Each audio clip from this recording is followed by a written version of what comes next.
you're going to find it. Nightmares become your life. Prepare yourself to die. Now, we can't guarantee that your brother is totally cured, and therefore you must always keep your eyes open. And you must avoid any tension or highly emotional situations. I've already made out my will, and I've taken legal measures to disinherit you. You'll get nothing from me. No, Miguel. I'm your sister. People won't let us love each other. Angela, for progress in Spanish, nothing beats lessons in bed. Just let yourself melt in my arms. I wouldn't mind teaching her the language. It's a little perverse, but I'll try anything. Ralph, give it to me. Harder. Oh, love me. Bite me. Hurt me. Oh.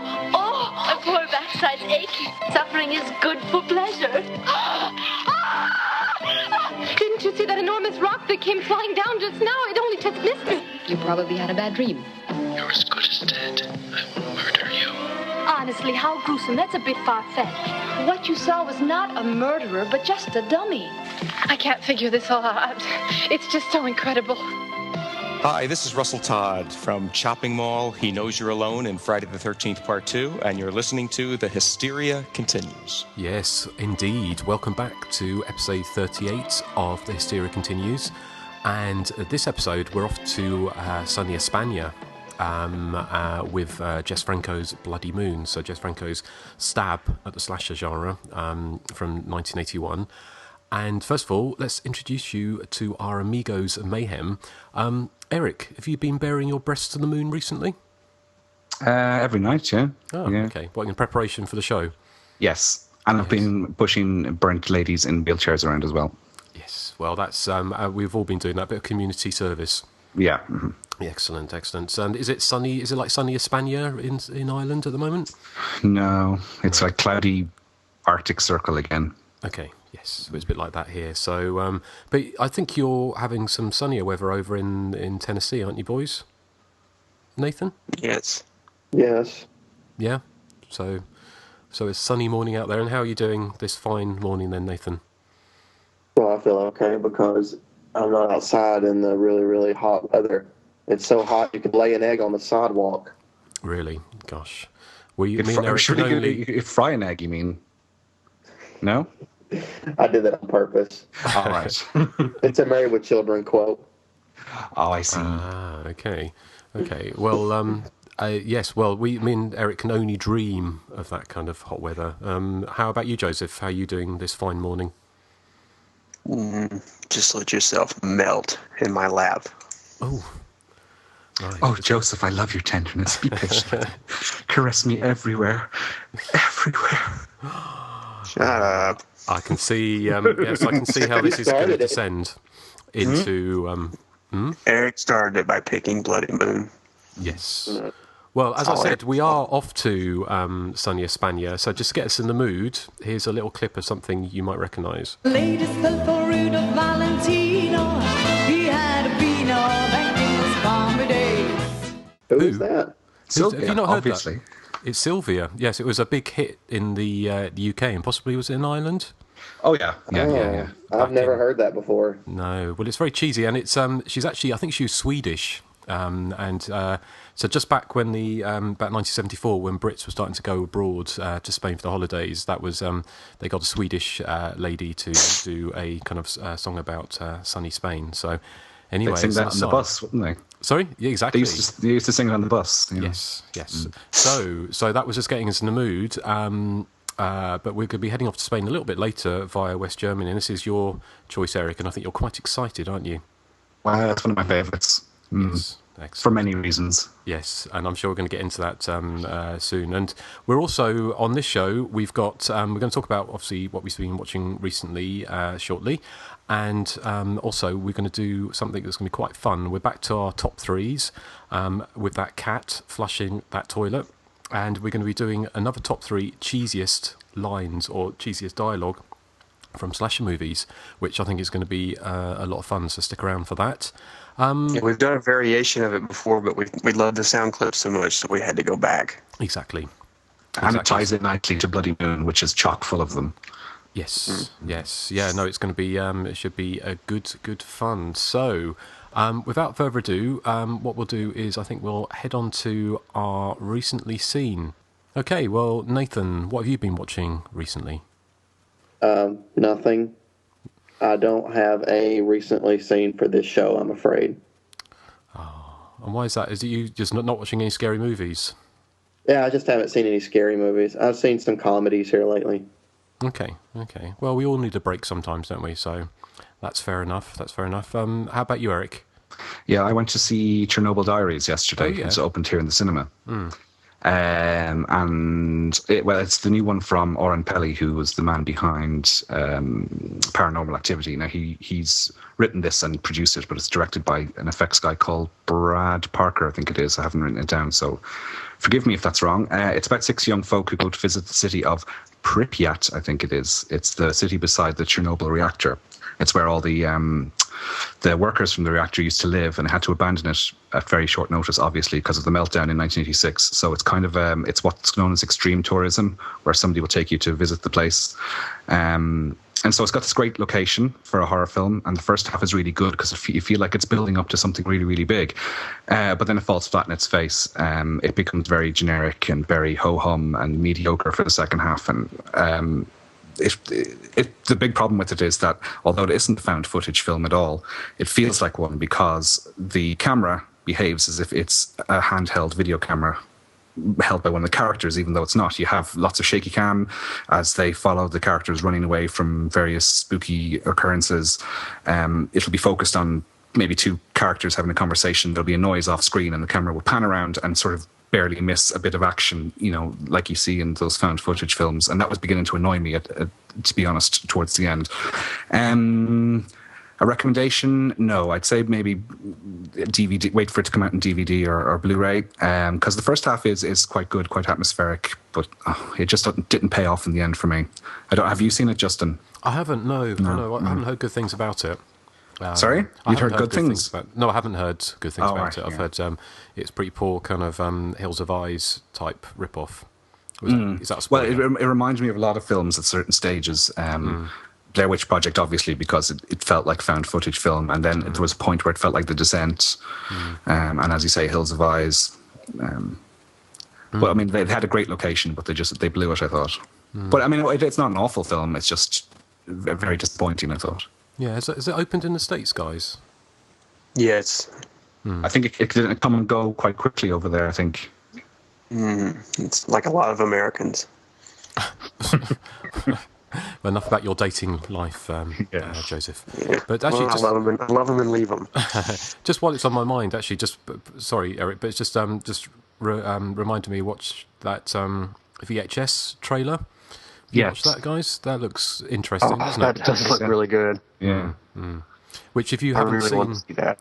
Yeah, I can't. It's a kind of what they call anthology. Anthology, yeah. It's a found footage anthology, yeah. But it looks really good, doesn't it? So I don't know when that's out. I highly recommend checking out that trailer, even if you're not a fan of found footage films. Yeah, there's a lot of moments. Cool. Okay, and Eric, anything else? I watched, going back in time, watched The House by the Cemetery, which is Lucio Fulci's 1981 film about a sort of Frankenstein-like creature living in the basement of this Gothic mansion. It's a film like quite a lot. It's very atmospheric, much like Fulci's other films around that era, including the underrated Manhattan Baby, which is a film I quite like, even though it's incredibly stupid.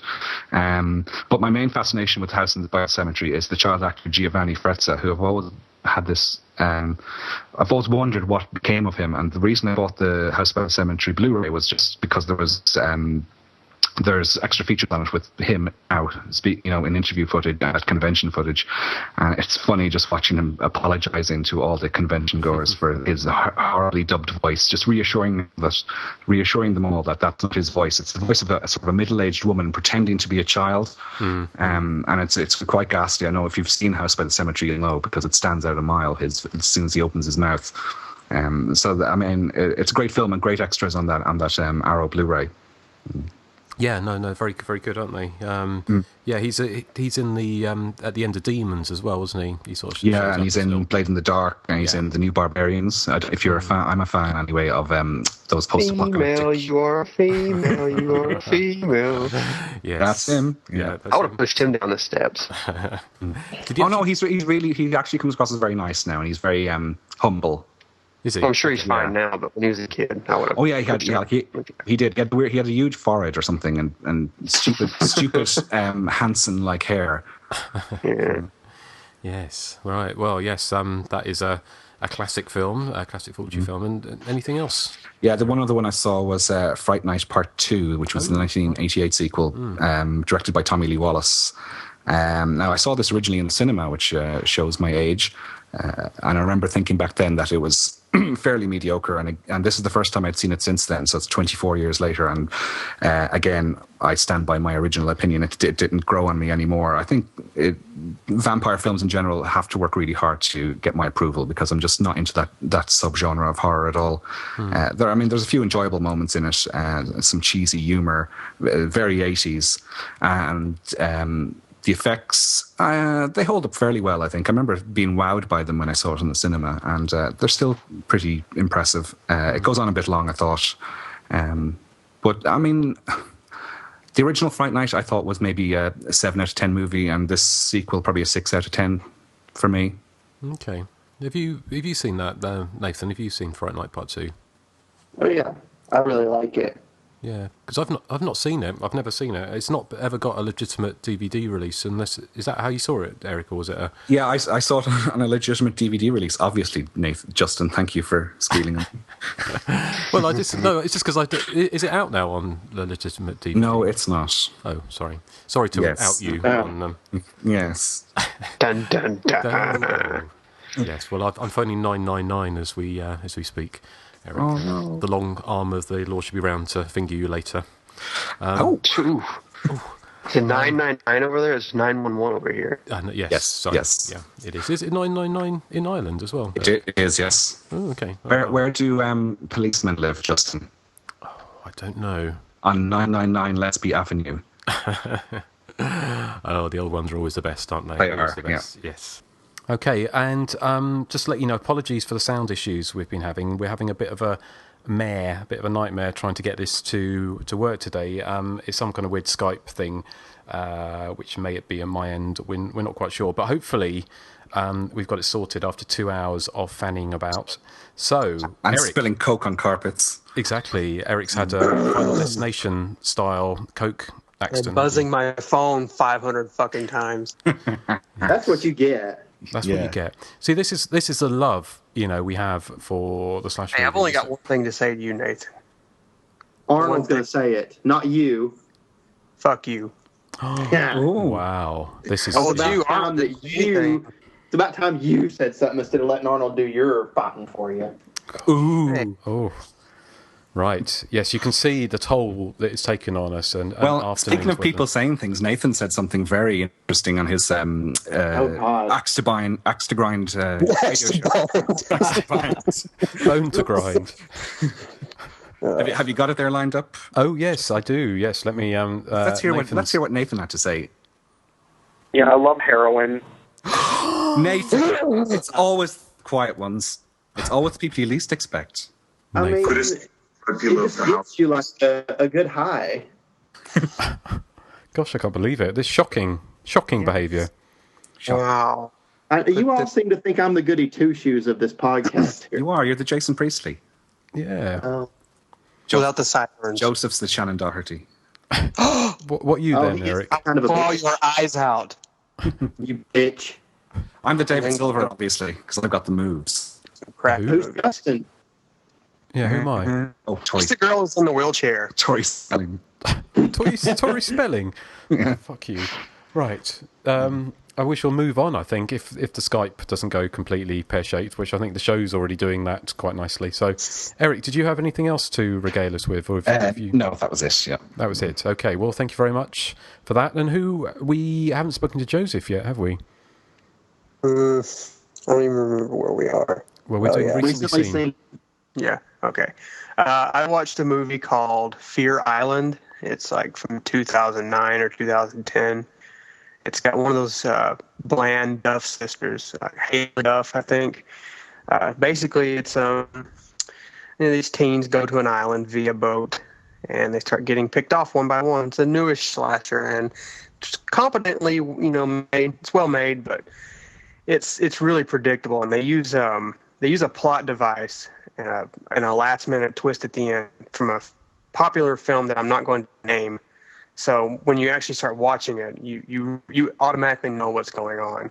So, there's no element of surprise.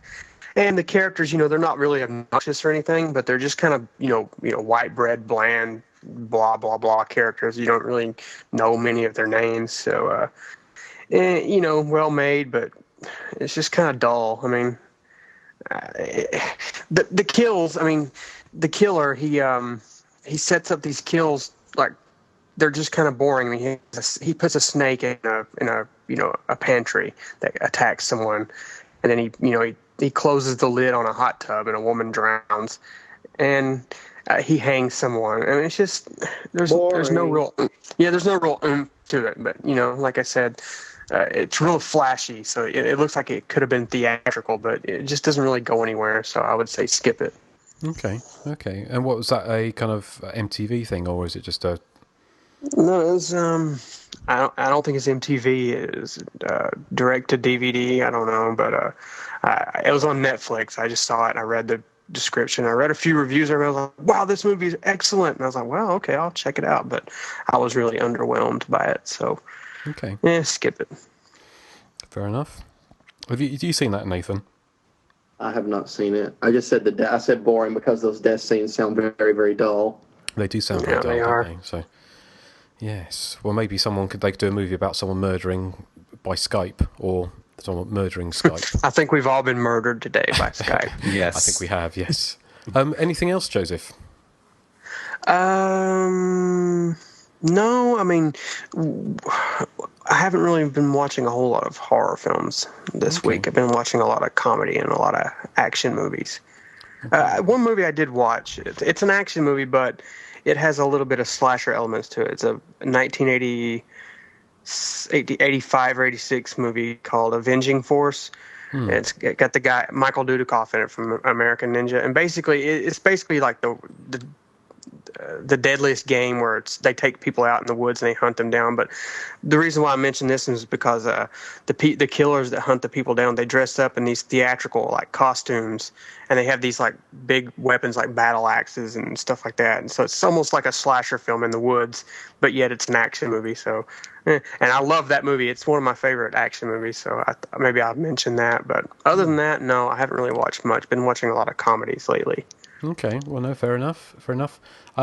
Just to say what I've been watching, I saw the kind of newish, I think it's about 2 years old, kind of slasher film from Hong Kong called Dream Home, which is quite interesting. I mean, it's a kind of a black comedy, I kind of guess, and it's set obviously in Hong Kong, and it's kind of set around the property boom around about 2007.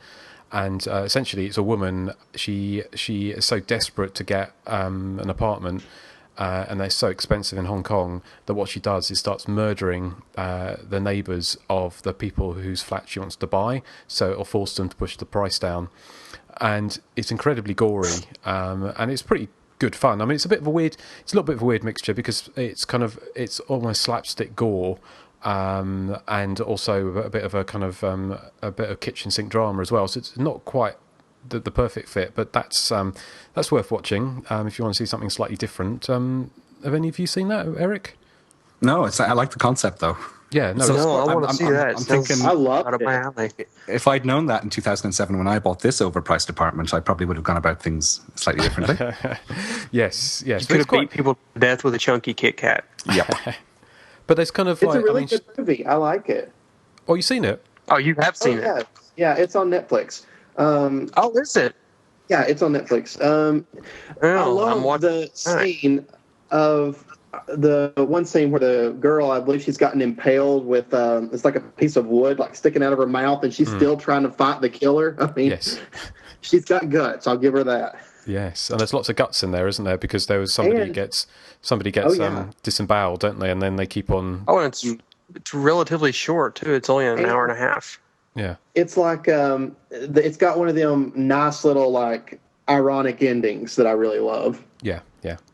No, it was just a bit uneven, but I quite enjoyed that. So that's it's worth a watch. What else have I been watching? I rewatched Fright, which is the 1971 Suzanne George sort of psycho kind of thriller, for a better term.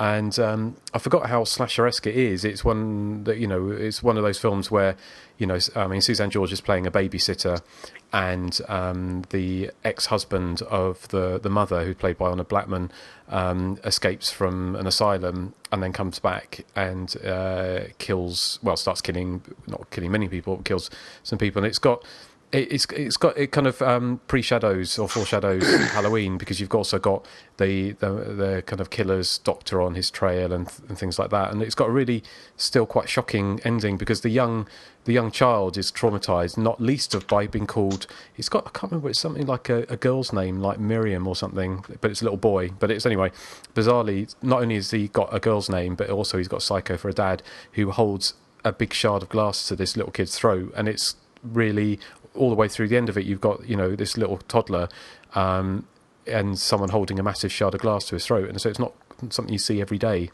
obviously. And it was a film that got re-released in the States after Halloween as I'm Alone and I'm Scared and There's a Killer in the House, which is kind of great poster. Have you guys seen that? No. Yes. Oh, who said yes? Me. You. Did you like it? I liked Fright. I thought that at times it was a little slow, but I mean, overall, it's an interesting movie, and I thought it was still, like a good little 70s movie. But it's kind of underrated because you don't really see much about it anywhere. No, you don't at all, do you? Which is why I thought it'd be interesting to take a look at. The other film I'll touch on sort of quickly, and it's something that I'm going to be reviewing next for Hysteria Lives, is Deadly Blessing, the Wes Craven 1981 movie, which I think we mentioned before, but somebody mentioned about it being kind of very slasher-esque, and I haven't seen it for years, but I picked up the Arrow release, and I forgot, watching it again, it really is a slasher movie. I know we have sometimes disagreements, Erik, about what is a slasher movie, but Deadly Blessing has got it all, really. It's got knife killings, people being stalked, prowling cameras, all sorts of stuff going on in it. And I think because it's got the supernatural ending, which is tacked on by the producers, but without that, then it very much is a slasher movie. There's a debate on the board right now about Deadly Blessing and The Phantom of Soho. People are saying that The Phantom of Soho was entertaining and Deadly Blessing was dull, and I think it's the other way around, personally. Okay. Oh, no, it's interesting.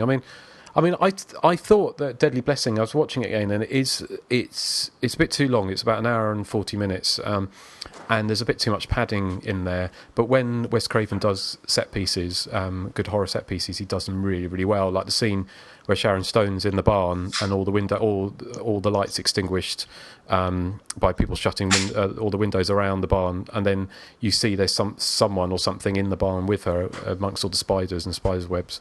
And that, I thought that was really, really suspenseful and really well done. And when he's at the top of his game, when he's doing that kind of stuff, it's really good. It's just, I think the Hittite stuff is a bit meh. It doesn't really, it's not very, it doesn't keep the interest. And so there's long passages of not very entertaining stuff going on, but some really inspired bits of, violence and suspense and horror in it. So, what's your take on it, say, Nathan?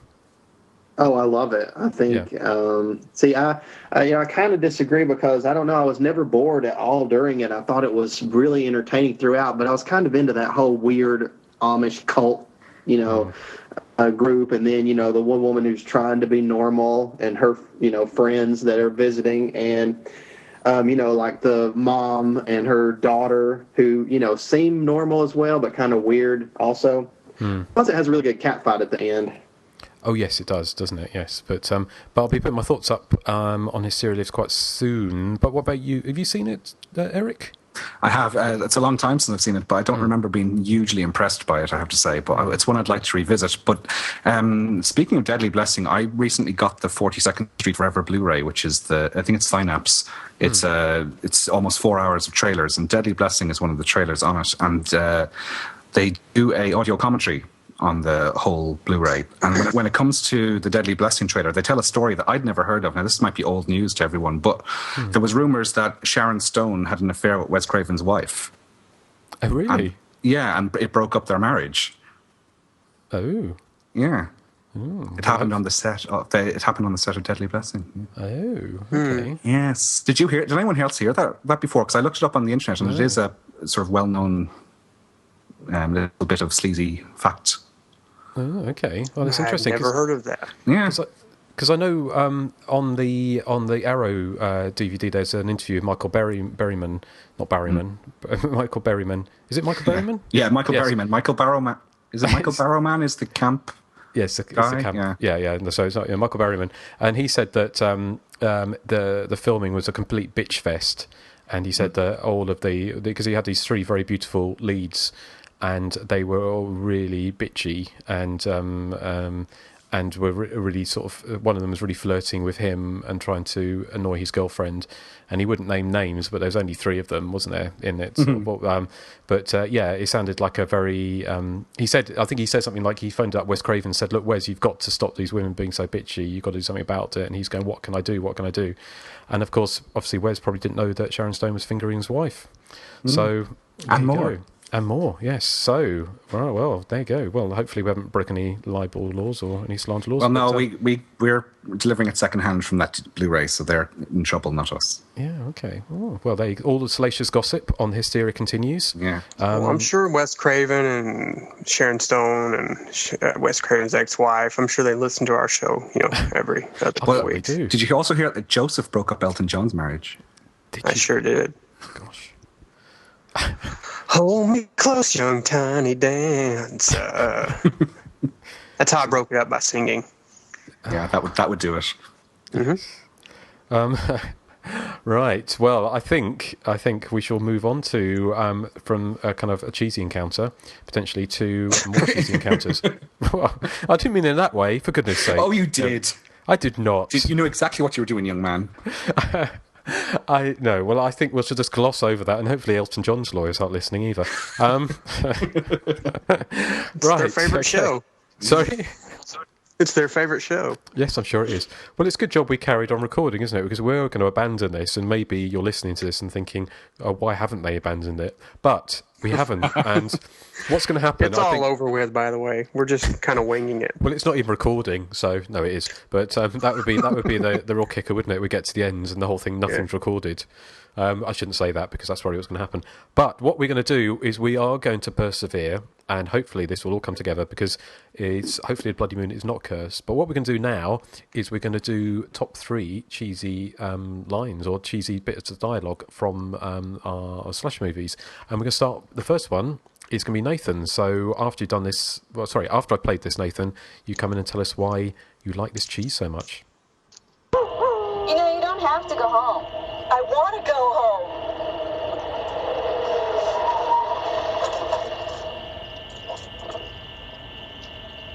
I'm sorry you feel that way.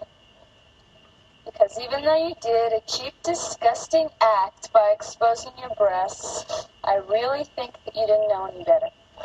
You were just trying to impress everybody, especially Allie. I was not. Sure you were. Mary, you don't have to go through life as a tag-along. Why don't you just try being yourself? My name is not Mary, it's Mare. I hate that name. I'm giving you one last chance, Mare. We're sleeping out tomorrow night. I'd love to have you there. Just say you're sorry. Never. I would rather die first, Angela. What are you looking for? A gun? No? A drill.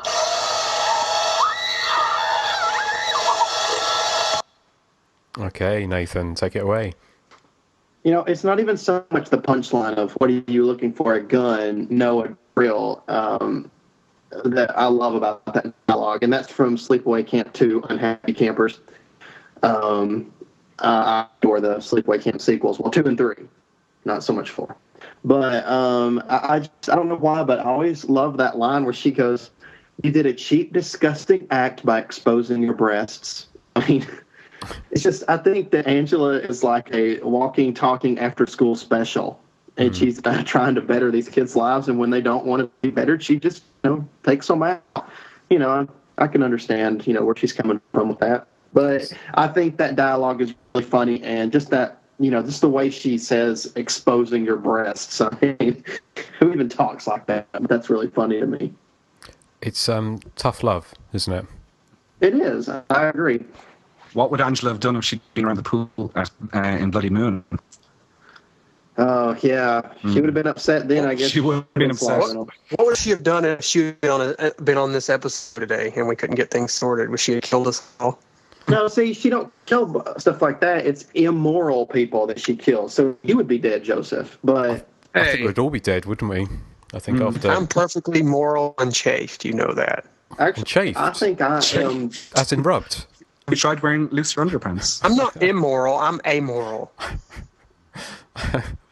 Oh my. This is shaping up to be the well. I think this is going to be a good one. That's all I can say. It could be a good one. Let's hope we can hold out long enough because we can't. This is we can't re-record this, can we? No. Oh my. But Nathan, what else? Magic. Yeah. Well, this is where the magic happens, isn't it? Mm-hmm. So, Nathan, anything else you'd like to say about Angela and her wicked ways? No, it's just I love the drill as a murder weapon. Yes. That's all I have to say. Excellent. Well, thank you very much for that, Nathan. That's a great one to start us off on. We now have sound clips of Nathan saying, "I love heroin and I love a drill as a murder weapon." We could send them off to the Chattanooga police, those two little snippets. We could indeed, and maybe we will. I could come up with plenty that you guys have said, too. Never. I'm sure you could. Right. Well, Erik. Well, let's go with your number 3. Roger, Sherry. Just a little static. Listen, I can appreciate your feelings about Simon LeBon. Jesus, you've been talking about him for about a week now. Listen, how does your boyfriend feel about him? Sherry, I gotta take a call. I'll be back. This is K1UR signing off. K1UR, this is WA1ZLQ calling. You got a copy?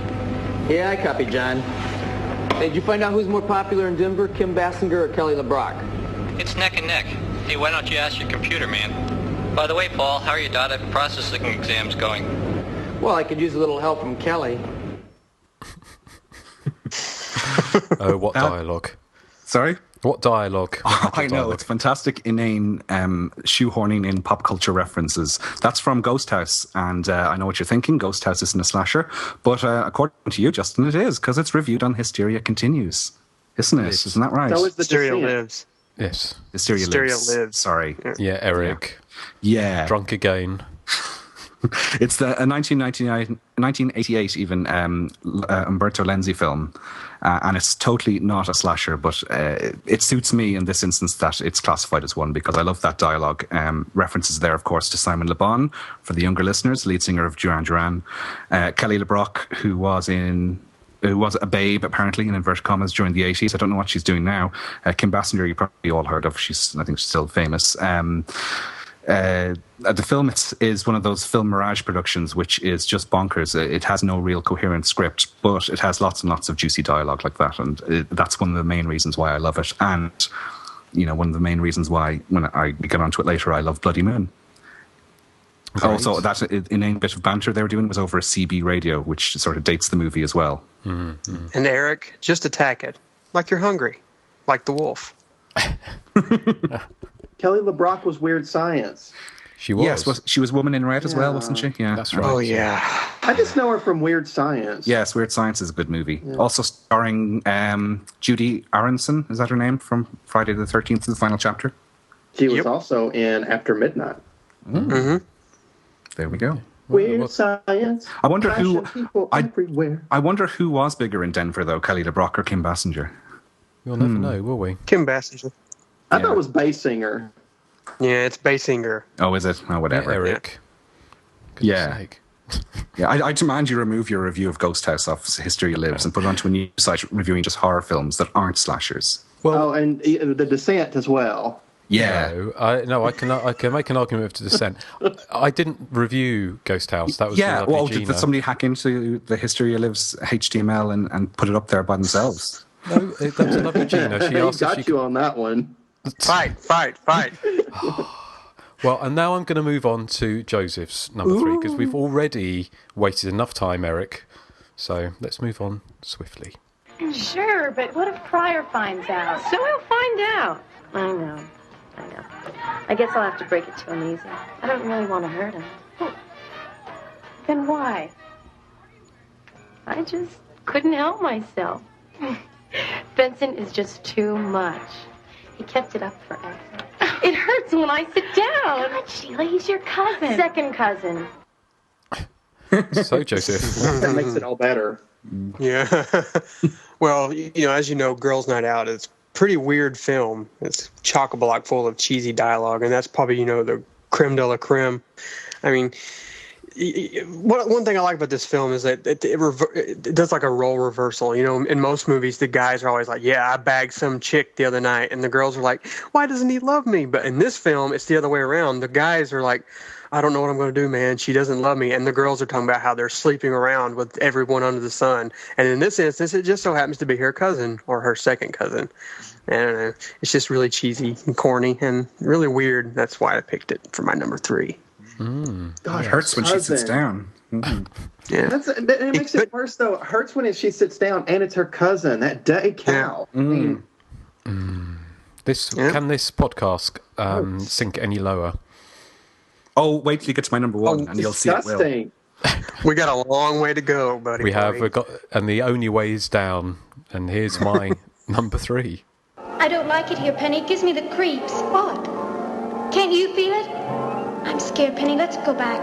But it was your idea to come to the island. Hey, there's a bedroom up there. What's with you?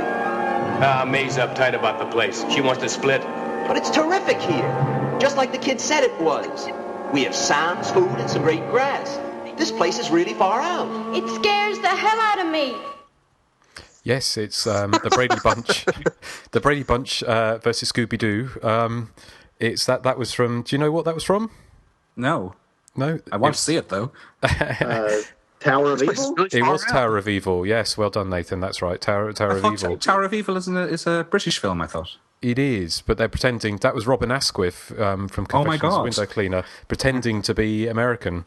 Oh. And I think it is... I don't know if they... I can't remember, I haven't seen it for a long time, actually. I need to rewatch it, but I don't know if you remember, Nathan, but I think it is an island off Britain, but I think they were American archaeological students or something. Is that right? I can't remember. It's Snape Island. I know that. It's Snape Island, and it was released as Beyond the Fog. It's a quasi sequel to The Fog in about 1981, bizarrely. And so you can imagine what people thought when they went to see, what they thought was a sequel to The Fog, and they see Robin Asquith. Ironically, it was filmed before The Fog, wasn't it? Oh yeah, it was filmed early 70s, but it was kind of it was just kind of re-released. And it's loads of... I mean, it really is about as early 70s as you can get with talking about Far Out and grass, and it's kind of like the Brady Bunch that does Friday 13th. But so that was my number 3. But you know what's coming next, Nathan, don't you? Cat in the toilet. It's back. He's back. He's back. And if you thought this episode couldn't get any worse.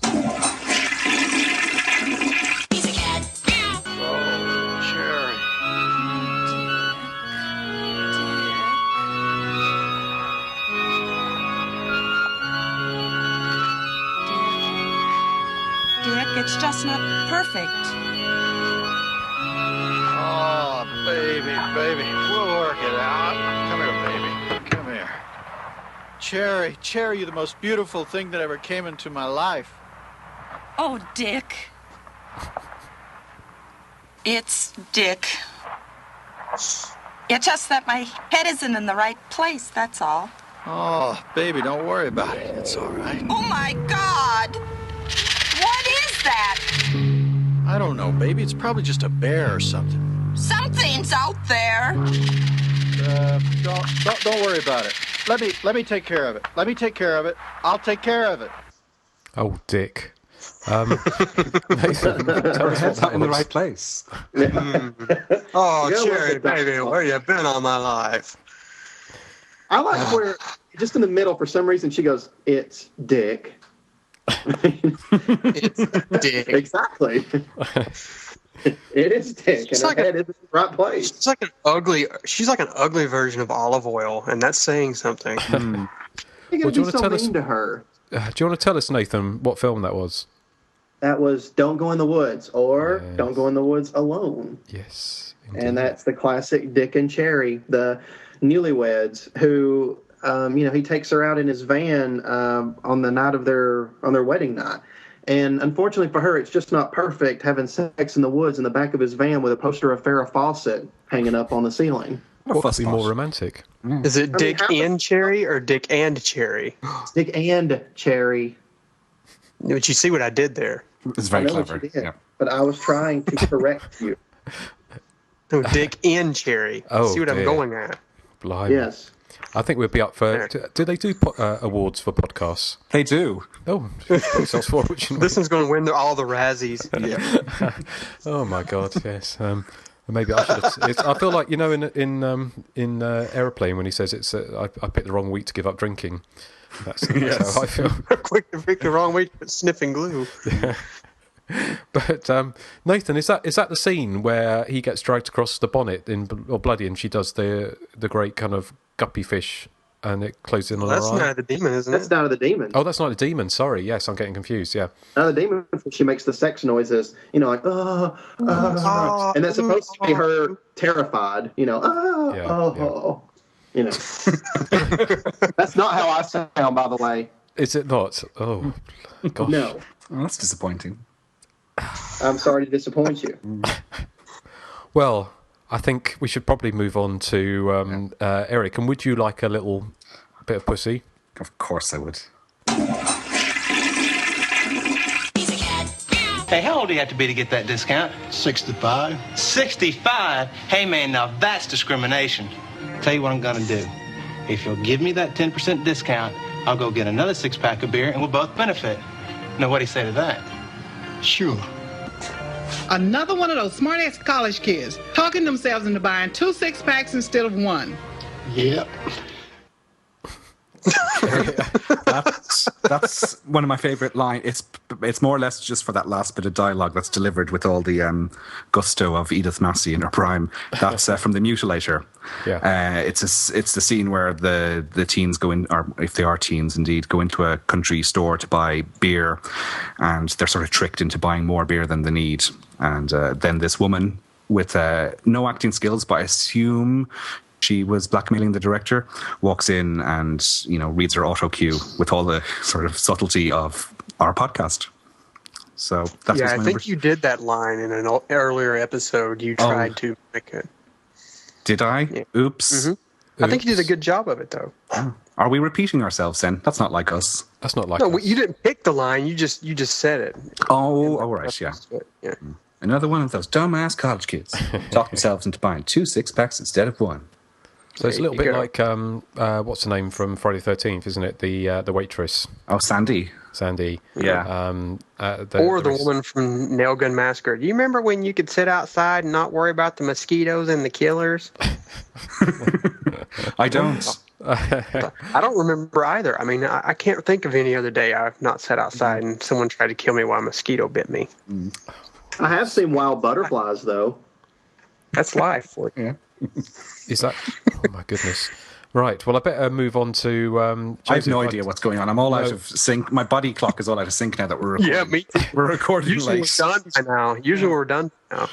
I think it's like we've all dropped acid or something, isn't it? But here we go. Well, I have been a little bit. What are you doing? We have to clean our home. Make it nice again. I told you it was over, and now you killed people! They were coming between us. Quick. Let's just take care of them. Why don't you want me anymore? We're not in there anymore, Zach! I was trying to make a life for myself, and now you fucked everything up! I did it for you, and I did it for us. You said that nothing was ever going to come between us. No one. It was different then. We needed each other. It's not different to me. Well, it should be. And it doesn't matter anymore. You're going back inside forever anyway. I'm never going back there. I'm never going back there. You liar. Ooh. Joseph, hide and go shriek, unless I'm very much mistaken. Yes, hide and go shriek. And that ending is so out of left field. I mean, they set it up as like this big like whodunit because you never see the killer, and at the end it's just like, okay, who is that? Why is he the killer? And I don't know. It's when I first saw that I was like, what? I didn't know whether to laugh or to just cringe. But yeah, so that's why I picked that. I mean, it's kind of odd. It's oddball, but it's hilarious. It kind of works with the film because I think the film is kind of, it's kind of dark in a lot of places. Not like shot dark, but kind of like the tone is dark. So at the same time, it's funny, and at the same time, it kind of fits with the movie. So there you have it. I like how the killer doesn't miss a beat after getting hit in the face the first time. Like he's talking to his ex-boyfriend, and then he gets hit in the face by him, and then he just keeps talking like, okay, well now let's get rid of him. Let's make everything nice again. No big deal. No big deal. Just another beating. Yes. And what doesn't the killer dress up in the clothes of the person he's killed? It doesn't matter. It doesn't matter if it's a man or a woman, does it? I seem to remember. What happens if he? Because I haven't seen it in a while. What happens if he kills somebody who's wearing a bikini? He wears. Well, I guess he would dress up in it. He dresses up in negligee at one point. Oh, this is true. Is this killer Justin by any chance? Yeah, it is. It should be. Although I think the killer looks like Stewart, maybe. Oh my God! I hope you don't let Stuart listen to this episode, Justin. I'm not going to let Stuart. I'm not going to let anyone listen to this episode. I'm going to. I'm deleting. I'm deleting as we. This podcast is going to be like that film in Cigarette Burns, the John Carpenter Masters of Horror episode. I think it is. I'll tell you what this podcast is like. It's like a Jess Franco film, isn't it? It is. Yeah. So, ironically. It's just so gone. Oh, here we go. And there's no one hiding in the closet. Come on, you guys, stop fooling around. Barney, take off that dumb mask. Oh, what are you gonna do, kill me? Just don't mess up my hair, okay? Okay, come on, kill me. Okay, I'm good, okay? Alright, you happy now? Come on, cut it out. Come on.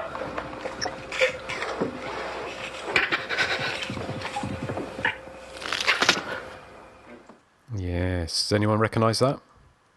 Evil laugh. Yes. Well done. Yeah.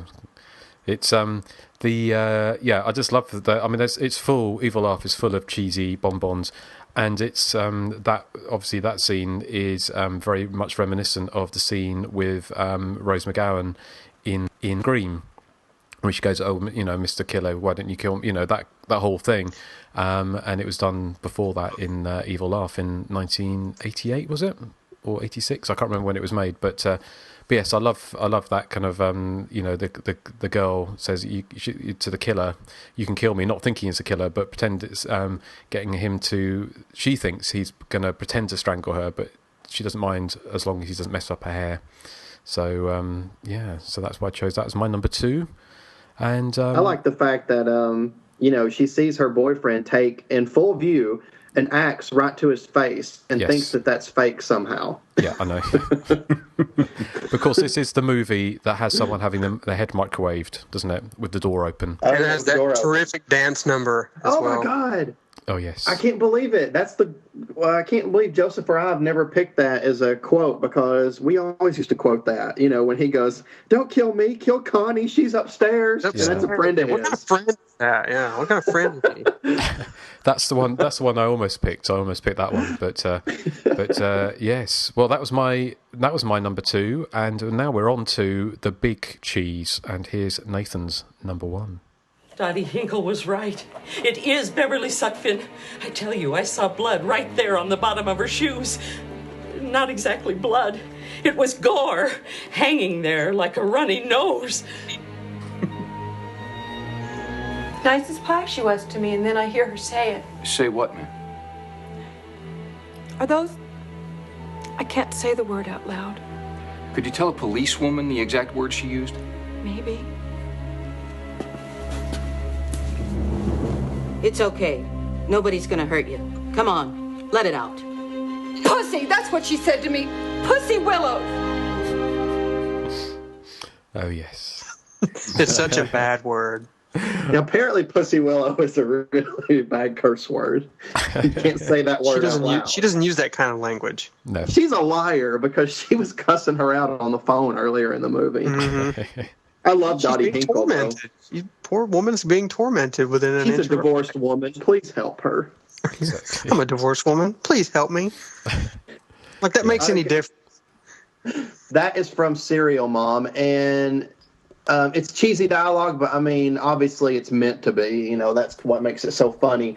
And, you know, we may have some naysayers out there that say that I did not pick a slasher movie for my number one, but I say Serial Mom is a slasher, and if you don't like it, then right now I would have no problem slapping your face. Wow.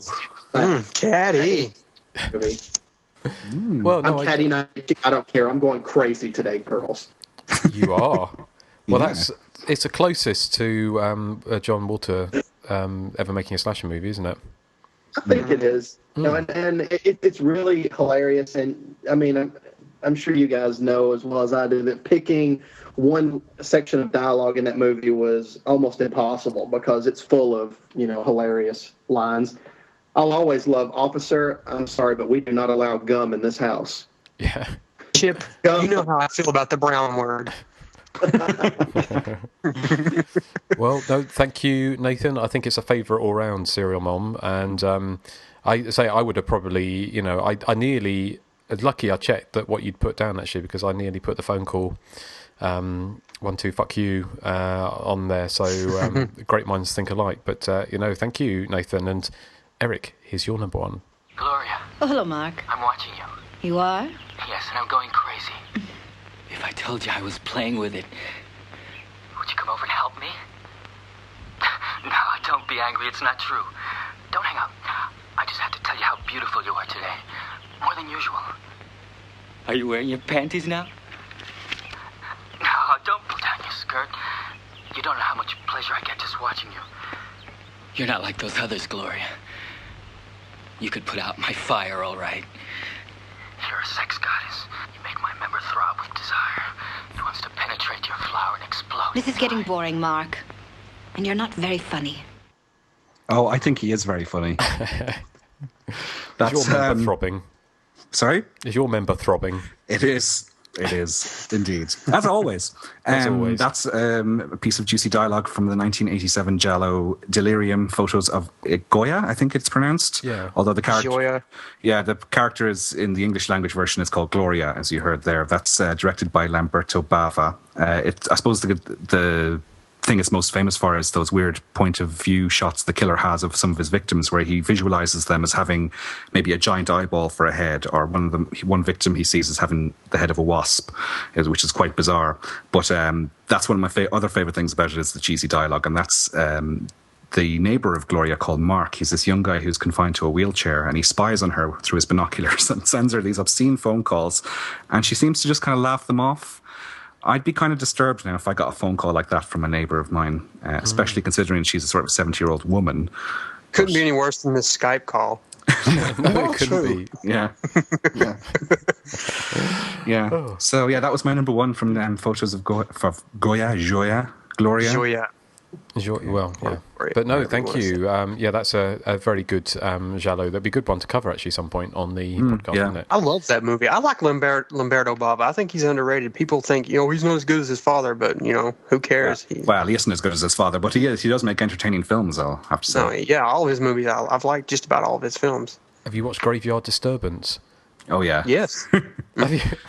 I saw he came over to the Horror-thon in Dublin one year to promote a film called The Torturer, I think it was, which wasn't terribly good, but they also showed Demons at it. Now, I wasn't at the screening, but board member Nigel told me afterwards that people were laughing at it, as, because Demons is kind of a jokey film. And Lamberto Bava got kind of upset. Oh, really? Yes, because people weren't meant to laugh at his film. It was a horror film. People were meant to be scared. Oh, right. Okay.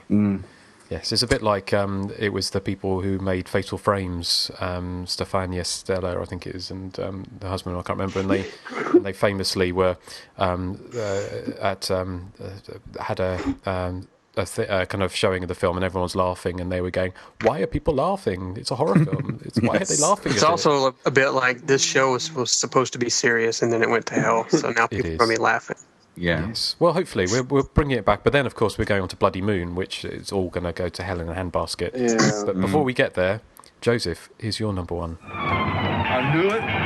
It just had to be on the Bailey property again. I don't care what Doc thinks. Old Lady Bailey is connected to these killings. Oh boy, that's from Nail Gun Massacre, and I'm telling you right now, you can literally play that whole film, and that would be one long dialogue clip. But I picked that because it doesn't sound funny unless you're actually watching it, but that sheriff basically talks to himself through the whole movie. And he's always disagreeing with this doctor character who is pretty much a better cop than he is at solving a case. And, you know, the whole movie is just chock-a-block full of moments like that where the acting is so terrible and abysmal, and the dialogue is just horribly written. I mean, it's my favorite bad movie of all time, and it will be picked very soon, so prepare thyselves for Nail Gun Massacre. Oh my. I haven't watched it since I saw it. The last time I saw it was, I think I probably said this before, with Gina. You saw it with the Blue Iris, didn't you? I did see it with the Blue Iris, yeah, in New Jersey many years ago, about over 10 years ago. Haven't seen it since, so yeah, I'd love to revisit it at some time. But you better do it soon, because it's coming soon. Oh, okay, right, well. You've been warned. We have been warned, and this is my number one, and we've already talked about this movie, but here's my number one clip. How long will he be unconscious? He'll be waking up soon. We've had him under sedation. It was my advice. He was in extreme shock when your men brought him in. Shock and pain. His face is horribly mutilated. Most of the skin's been burned away. Did he say anything about the 5 students that are missing? He's telling us the same story over and over again, and he's thoroughly convinced that he's telling us the truth. Inspector Slack from the Sheriff's Department is here. He has some questions he'd like to ask you. He'd like to know what happened to you and your students. Oh, yes. I want to tell him. I want to tell everyone what's going on in that forest. Inspector, those horror stories you heard about in the forest, they're true. They're all true. There is a demon, a creature. Yes, Night of the Demon. Night of the Demon. Oh, what a classic. What a classic movie. The one thing I like about that, before you get into that, is when he says, sure, I want to tell you everything about it. It's like, let's all sit around this happy campfire and I'll tell you a great tale, even though half of my face is missing. I know. And they kind of gloss over actually having to use any special effects for his face by having this kind of gauze wrapped around the lower part of his head. So when he's talking this really bad dialogue, it's flapping, isn't it? This little flap. And it's kind of, and the sheriff is such the bad actor. He says, "And tell us about what about the 5 students that are missing?" Sort of like that. It's kind of. He didn't say anything about the 5 students that are missing. Yeah. I just love that film. I like the part with he has some questions he would like to ask you. Yeah. And what's the thing where he says he's in pain and shock and pain, or what is it? So, it's just, but he's in such pain that he has to say it twice. Yeah, exactly. What a movie. So that is our top 3 cheesy clips. Hope you enjoyed it, and we've managed to get through without the sound messing up too much, so we will press on. I can't believe it. We will press on to our feature, main feature, and here is the trailer for Bloody Moon. And Erik, you're going to take it away when we come back.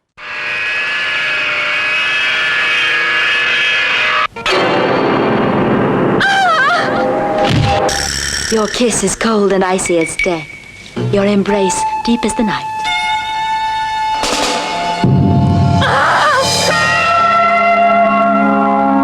Ava's been murdered. That's nonsense. He wants to kill me too. Bloody Moon.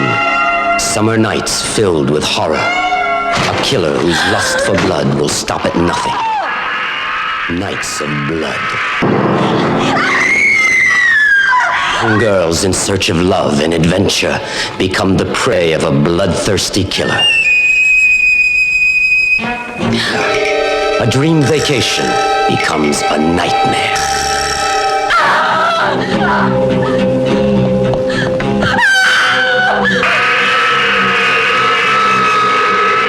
Bloody Moon, a film you won't soon forget. Bloody Moon. Okay, Erik, take it away. Okay, well, Bloody Moon is the story concerning a brother and sister, Miguel and Manuela. In a Jess Franco movie, they're not just siblings, they're also part-time lovers.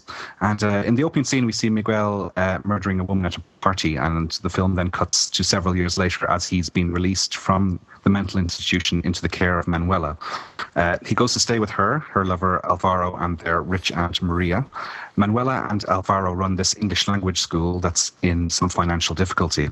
However, it soon has bigger problems when a killer starts offing the poorly dubbed students one by one. Could it be Miguel getting back to his old ways? Could it be campus stud Antonio? He's the best lover on campus. You should try him out some night. Could it be Paco, the rather mentally challenged looking handyman? Or could it be the moody Inga, who flies off the handle whenever Antonio or Ralph fail to give her the attention she thinks she deserves? Well, Joseph said earlier that Nailgun Massacre was his favourite bad movie of all time, and I think Bloody Moon could possibly be mine. It's a film of so many pleasures, even if it has all the sort of scares and tension of an episode of Button, which was an old 70s or 80s UK television series. If you're a fan of Peace, I think Bloody Moon makes a nice little companion piece to that bastard-tastic slasher movie. Probably Pieces is more entertaining, but I think Bloody Moon gives it a run for its money. It even has its own crap tennis sequence in it. For starters, what's the things I like about it? Well, the music, as you can hear there in the trailer and as we played at the top of the podcast, it sounds like Nathan is stepping on Stripe's tail, because they have this wailing guitar. And the sad thing is, it seems to be the only piece of music they have on the score, because it plays non-stop throughout the film, more or less. The film's also chock full of barmy dialogue, as you heard again during the trailer and the top of the podcast. The dubbing is really fast. The people are reciting the dialogue without pausing for breath, it seems, at times. And a lot of the dialogue consists of people shouting each other's names. Now, Justin, you have a clip there, I think, called Bloody Moon Names, if you want to play it as an example. Oh, I don't have that, I'm afraid. Oh, sorry. Do you not? Okay. No, but I can get it. If you carry on This speaking. is what it's like being on live TV. It is. I've got Honestly How Gruesome and... Oh, play Honestly How Gruesome, because I love that line. Honestly, how gruesome. That's a bit far-fetched. Yes, there we go. Out of context, it's probably not that hilarious, but believe me, in context it is. There's also some terrific fashions in it. Our final girl, Angela, appears on the scene wearing this huge, big, baggy Batwing Grace Jones sweatshirt, yellow leggings, and cowboy boots. And it's quite a sight. And throughout the course of the film, she wears sort of various garish sweaters. I mean, it's supposed to be summer in Spain, and all the girls are going around these big sweaters. I couldn't understand it. Gore-wise, some of the effects aren't that bad. There's one effect that is really bad. It's the infamous buzzsaw chopping off Inga's head sequence, where they don't even try to mask the fact that it's a mannequin from the nearest sort of, fashion showroom. It's ridiculously fake looking. But again, it's just another wonderfully cheesy moment that makes the film so endearing. What else happens? There's a great scene where Angela narrowly avoids being crushed by a boulder. Now, normally this would be quite tense, but the boulder in question is actually more like a polystyrene cube. It's almost a perfect cube, and it bounces like a beach ball when it hits the ground. Again, some fast editing might have sort of disguised the fact of how fake it was, but not in a Jess Franco film. He obviously doesn't care. And it serves no purpose in the story either. It's not like there's somebody up there pushing the rock on top of her. It's basically she's walking past a cliff face that has a danger sign beside it. There's other wonderful moments, like the character of Antonio, who all the girls want to sleep with, and he has all the charisma of piece of stale bread. The character of Inga, one of my favourites, she really reminds me of Sally from Demons 2 because she's so moody, and I mean her mood turns 180 degrees in a split second. She's got some kind of bipolar thing going on.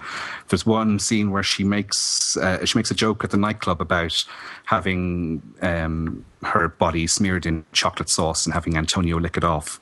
Antonio then says, "Oh, I'll order some chocolate sauce from the bar then." And Justin, do you have the clip where it says Inga is angry at Antonio? This is what she says. I don't have these bits, Eric. I'm really. But I'll tell you what. I got an email from Justin yesterday saying I'll have all those ready. Well, I thought I did. I'll tell you what. Through the magic. Hold on 1 second. Through the magic of editing, what we could do is magic of editing, and when I say next, we'll have that clip. It's going to take Justin about 10 years to edit this episode. I'm recording. All right, okay. Yes, it will take me 10 years, but this was a clip you wanted, Eric, wasn't it? One great Latin lover thinks he can just sit there looking like God's gift to women, you lousy fraud. Yep, like she's all sweetness and light for 1 minute, and then she ends up saying that. And she's so desperate to prove to her friends that she can get a man that she ends up faking coitus with a man named Ralph. So what she does is she bounces up and down in her bed making lots of sexy noises even though there's nobody with her to try and fool her friends. Do you have a clip of her making the sex noises, Justin? I do. Yes. Oh, love me. Was that it? That was one of them. That'll do. Is there more? There should be more. There was let me see what the titles are. Yes, you're going to be doing a lot of editing on this episode, I'm afraid. Are we going to leave it all in? People love this kind of stuff, don't they? They love this kind of stuff. Yeah. I've got Ralph Lover Melts. Is it that one? No, that's from the start. There's Bite Me, Hurt Me. Is that one? Oh, God. Bite Me, Hurt Me. Bite Me, Hurt Me. Suffering is good for pleasure. But as they say, suffering is good for pleasure. Yes. Anyway, there's some. This is turning into a disaster. So the cheesy dialogue clips, and I'll leave it at that for the moment. But in my eyes, everyone says Jess Franco's a really, really lowbrow crap director. I think he's made some good films. I think Bloody Moon is a good film. I think it's technically well made. I think it's beyond cheesy, courtesy of some really, really ponderous dialogue and a bizarre script. But I think technically it's quite good. And I mean, he's made other films I've liked, like Lorna the Exorcist and Faceless, both of which I liked. I mean, I know he's done some rubbish stuff, but even something like Oasis of the Zombies, which people say is a real snooze fest, I think it's mildly diverting, I have to say. And I'd rather Jess Franco at his worst than Michael Bay at his best, to be honest. Now, the one downer in the whole film is a moment that's purely sadistic. It's a bit of animal cruelty. That's where obviously a very real snake is decapitated with garden shears, and the camera sort of gloatingly lingers on its death throes. It sort of wriggles on the ground. And, it's quite disturbing, and it mars the film to a degree, I have to say. And they didn't really need to go down this route because the film has such a fun to it, and all the other effects are so phony. And I mean, if there's one effect that it would be quite easy to do realistically, it's killing a snake, because rubber snakes that you can buy for 50p in the joke shop will look convincing on camera from a distance. So I mean, I don't know why they decided to put that bit in, and I'll be interested to hear what Justin makes of that. But I mean, that aside, I think the rest of the film's a treat, and it's a big thumbs up from me. And as I said, it comes close to the epic wonderfulness of Pieces, with its delirious silliness. So, Justin, I suppose I'll go to you first. Does the snake decapitation mar your enjoyment of the film? Yes, it does. I mean, it couldn't not really, because like you say, there was no reason to do that at all. It was just kind of very gratuitous. And ironically, the interview I've seen with Jess Franco talking about the film was sort of saying how he actually prefers slightly more restrained kind of shocks, which was just strange considering if you've ever watched Jess Franco film like Faceless or this. So yeah, the snake bit was completely unnecessary, and yeah, so it did mar my enjoyment of it. I mean, that aside, I agree with you. I mean, the Bloody Moon is a very, very fun film. I mean, it's kind of, I guess it's kind of in a lot of ways what you would take to be an archetypical bad film, so bad it's good. Jess Franco has a lot of detractors, but also, ironically, a lot of Jess Franco fans hate Bloody Moon because it's not very representative, really, of a lot of his other films. And I couldn't profess to be a big Jess Franco junkie, or even having seen that many of his films. But yes, Bloody Moon. I mean, it's the dubbing is the part of the joy of it, really, isn't it? Because I don't know how it would play with a different kind of dubbing. If the dubbing wasn't done so cheesily, then I think a lot of the enjoyment would have been taken out of the film. And I did read somewhere, somebody said that there were 2 English dubs, and one of them was a lot less over the top. The DVD I've got I think it might be the German release, which has got the English dub on it, which has all the fantastic dialogue, which we've heard some of. Yeah, it's got everything in it, really. I mean, it's so madcap. I don't think it was really meant to be taken that seriously. And from hearing what Jess Franco has to say about it, I don't think the film was designed to be taken that seriously. But yeah, I mean, it's got. It's just so ridiculous, isn't it? The whole thing is just really daft, and it's all that bizarre. There's sections in it like the bizarre knitwear you're talking about, and the bizarre disco where they're like dancing some kind of weird jitterbug thing. I mean, was jitterbugging ever popular in discos in 1981? Well, you know what they're like on the continent. They can be a bit strange. They can be a bit strange, that's true. Well, I remember jitterbug was very famous because I remember one time I fell 8,000 feet onto a pile of jagged rocks, but I was jitterbugging that very night. I knew you were going to say that. What is that a reference to? That's The Simpsons. Oh, is it? Okay. But no, I love the opening with the Mickey Mouse mask, and the fact is that he presumably didn't get sued by Disney. And I love the fact that Miguel, when he's put away in asylum, he comes out with exactly the same haircut after 5 years. Yeah, it's dedication to a hairstyle, isn't it? Sorry? Were you a fan of early 90s shoegaze music from the UK? Because Miguel really reminds me of the lead singer of Ride. He has got that kind of bell bottom, not bell bottom, fringe, yes, kind of thing. The other thing is, like, the fashion in this was bizarre, and obviously I know Erik, you're a fashion junkie when it comes to this era, but it was Alvaro's blue leather jerkin as well, which was quite an eye opener. Do you remember when he's talking to Manuela and the old lady in the wheelchair, and he's wearing his bizarre kind of blue leather jerkin, which is just kind of quite very, very strange. I love the all the scenes. Like, there's a scene where the main woman is Angela, but she sees somebody really tall outside a door, and she opens it, and it's like midnight, and there's some little shit there selling souvenirs, and it's a little kid, and it's a trick of the light. And what I love about that scene is that you see the shadow approaching the door, and it's obviously somebody manipulating a giant cardboard cutout to create the silhouette effect, because it moves really unnaturally. Yeah. I mean, the other one, and I'll let Nathan and Joseph have their go on it, but the other scene that really stood out for me, which I thought was really funny, was amongst many of them, was the scene with the black cat scare. Yeah, it's got this black cat, because you see it in lots of films from Friday the 13th, Part 2, Halloween 2. The cat jumping out is kind of like the archetypical full scare that's used in so many movies. But in this, you've got the main woman. She's frightened to death in her number 13 apartment, and the door is opening really, really, really slowly, and then for about 5 minutes, it's going really, really slowly, and then suddenly a black cat jumps through the door. Now, anyone who's ever had cats knows that a cat will not open a door that slowly, will they? And it was just kind of, it was, yeah. Well, and if you slow-mo that scene, you'll obviously see the cat is flung through the open door rather than jumps through. Yes. Its legs are in an unnatural position, so they've obviously thrown the cat through the door. Yes. Well, at least Jess Franco didn't take the temptation to chop the cat up. So. If he'd done that, there was no way I would have been covering Bloody Moon. No. I would have boycotted it. Yes. But well, that's my tuppence for the time being. Okay, Nathan, what's your tuppence, or your 2 cents, as you would say in America? My tuppence is that the snake scene really, really bothers me. I don't like seeing real, animals of any kind being killed And it's like you said, you could take a rubber snake and have the same effect. I mean, come on, it's not like they should be wanting to make a realistic snake effect anyway when you look at that decapitation scene. Exactly, yeah. I mean, that was a mannequin's head. But anyway, one thing that I really do like Bloody Moon.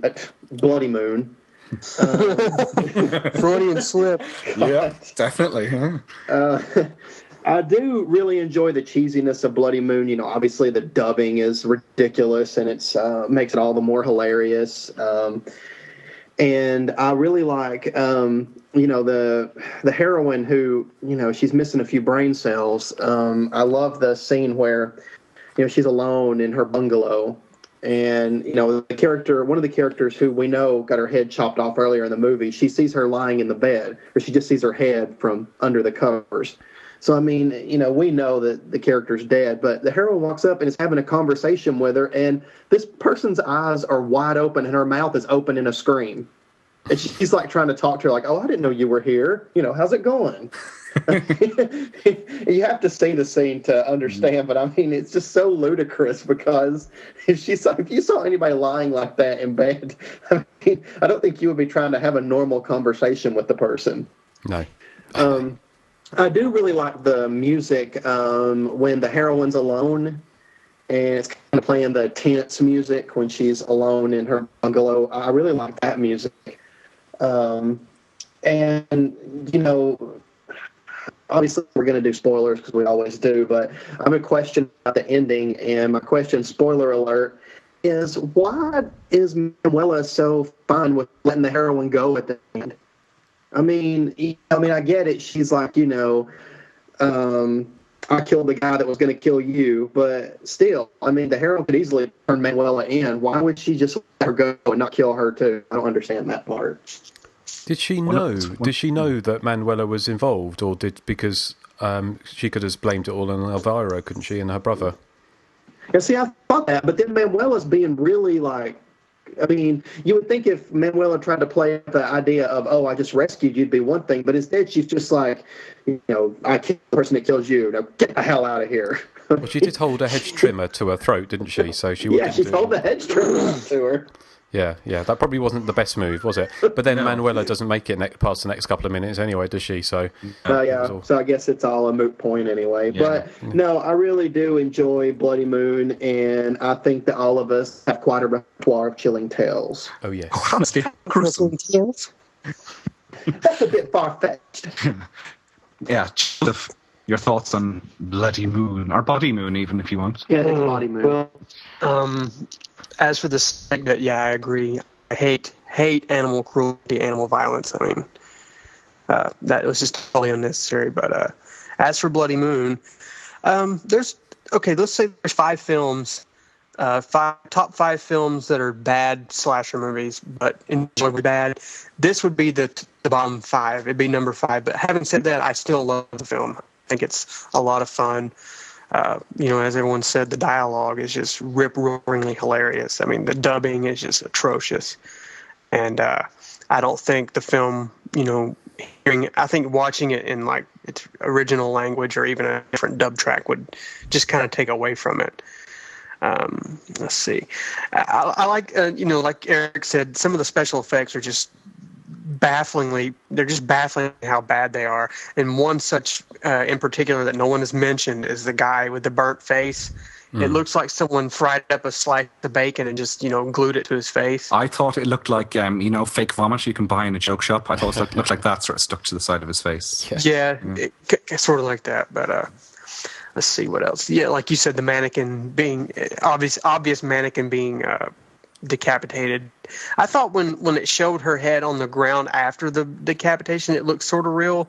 The actual face part, I mean, it looked like someone, like, I don't know, like someone was hiding under something and then they just put that thing up there. But the actual decapitation was really, you know, really poorly done. It's bloody, but, you know, poorly done. But, you know, that's, you know, adds to the charm of the film, I think. And I don't know, the whole Ralph scene. I mean, we haven't even really talked about that. I mean, we've heard the clips, but that scene right there is just an art form in and of itself. And I mean, where else would you get to see a movie where someone's trying to make love with a Mickey Mouse mask on? I don't know. I mean, I think you've covered pretty much everything I really wanted to say about it, all three of you. So I'll just go ahead and say, yeah, I really enjoy the film. I mean, it's not. Erik said he thinks it's a good movie. I don't think by any measure it's a good movie, but it's it's so entertaining and so outlandish that it's inherently likable because of the fact. So yeah, a big thumbs up from me. Well, I don't know if I said it was good. I said it was technically well made, and if you watch the Severin released it on DVD in 2008, and the print is really, really nice. I mean, there's some gore inserts are of a lesser quality, but it shows that it was quite technically well made. But I know it's daft as a brush, and it's got the weird. The copy I watched was it was the German, like Erik said, it had the German titles, but it was the English dub track. Well, the Severin release has the German title G. Yeah, that's the Severin release. Yeah. I thought it looked really, really good. I thought it made it look quite professional. If I can go that far. Yeah. The quality was really, really crisp. I thought, but I mean, overall, yeah, I like Bloody Moon a lot. I would definitely recommend it for bad movie fans. Well, one thing we haven't said about Inga's death, Inga is the girl who gets the decapitation.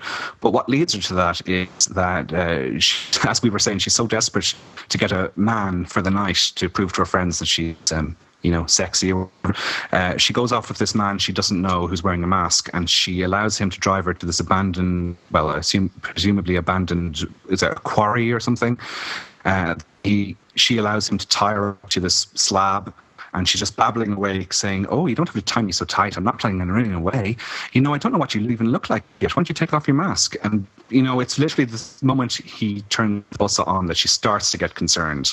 Up until that point, she's, oblivious to the fact that she may be in danger, which I thought was as you say, not something you'd see every day in modern life for certain, but in horror films, yeah.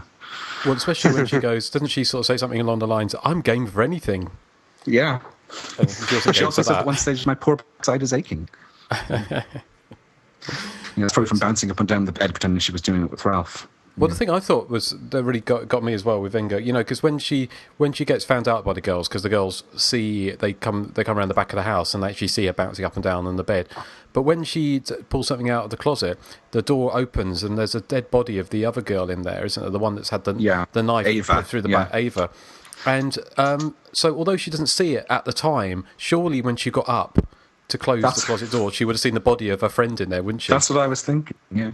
And what happens with that character, Ava, is Ava comes over to Angela's apartment looking to borrow a sweater, obviously, because Angela has a very nice collection of them.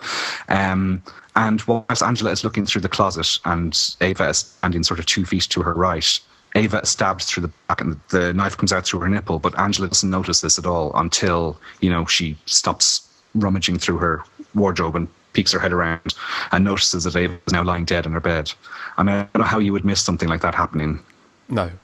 And also, isn't it sort of when she does see someone being killed, doesn't she? Well, no, she finds the body, doesn't she? And then then she's talked out of it, wasn't she? Yeah, because she reads trashy crime novels or something. Yeah, they just think that she's being a hysterical woman. Yeah. So, yeah, but it's very, very, bizarre kind of. The whole film's bizarre, really, isn't it? Mm. Another thing about the ending that Nathan was talking about there, as we said, it's Manuela is sort of the mastermind behind the whole murder scheme. But I mean, they burn the Countess towards the start, Aunt Maria. She's burned to death. And yet they continue to wheel her around in the wheelchair for the rest of the film. And then there's a scene where Manuela is asking where her missing snake is gone, Medusa. And she's talking to the Countess, who is obviously dead at this stage. I mean, it made very little sense. And at the end, when, Angela finds the Countess's body, it's like so dramatic, I mean, it's almost like, are we supposed to think that she wasn't dead the whole time? Well, I assume if you're watching for the first time and you see them pushing what we assume is a dead Countess around, you're probably questioning yourself, saying, "Oh, maybe she isn't dead. Maybe that was a different old woman we saw being killed." But then why was Manuela exposing her breasts to the moon? That was another mystery, yeah. I mean, this asks more unsolved questions than Prometheus, I think. He does. I'm not sure if as much thought went into this as possibly went into Prometheus, but yes, probably not. And there won't be a prequel or sequel to this, I don't think, will there? No, unless Nathan and Joseph want to make one with their new, filmmaking projects. Yeah. What was the device that Laura was killed with?